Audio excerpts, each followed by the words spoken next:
Hello, hi, you're welcome, and it's Henry the computer guy. So today I wanted to take you through the procedure of how you can use the subtotals in Microsoft Excel. So first of all, we have to know what the subtotals help us to do.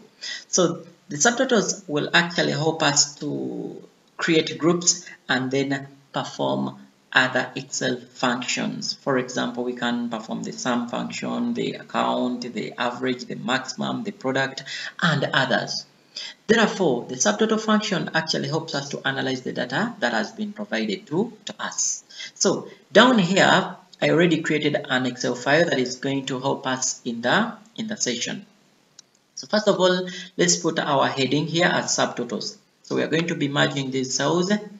Then we come and put our heading as the subtotal. Just like that.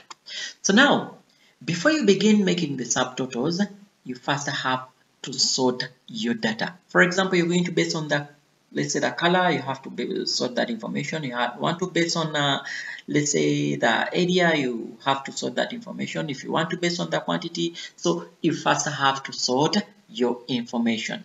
But we're actually not sorting or including the labels we are having into our work. So now I'm going to be basing on the area. So that means that I'm going to select my area, then I will come and sort that information. For example, let me sort it in let's say ascending order. So it will actually look like that. So now I can go for what we call the subtotals. So if you want to access the subtotals, you'll come to the data tab. When you come to the data tab, you're going to actually select the what? The subtotals. So you can click on it.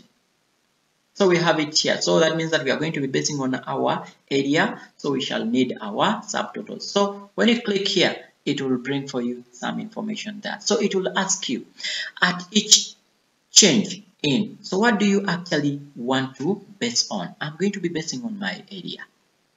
After that, they are going to ask me for the function I'm going to be using. Remember, I told you in the beginning that you can perform many other Excel functions. You can use the count, you can use the sum, the average, the maximum, the minimum, the product, the standard deviation, and many other functions that you can use there. So that means that we can use it to perform other Excel functions. So for our case, we want to use the sum. Then down here, add subtotals too. For example, I want to add them to the total, but you can select another field here. You can just go on changing the field that you want. So I'm going to base on my total. Then after that, I'll click OK. So when I click OK, this information is going to be distributed. So now they are getting Budo alone, they are getting the subtotal. They are getting Jija alone, they are getting the subtotal. Kampala alone, we have the subtotal. Then Mbarala alone, the subtotal is also there. That means that it can actually help us to summarize or analyze the data that we are having. And now, when you look here, it has also put different sheets where we can find the grand total, for example, where we can find for only the subtotals, we have Budo, Jinja, Kampala, then Mbalala, then we have the grand total. Then on number 3, it gives us the whole information, the way it has summarized it. So it's been Henry the computer guy, and if you're new to my channel, please help me and subscribe. And if you have or know those people who need this content, help me to share the link to those people. Bye bye, I sign out.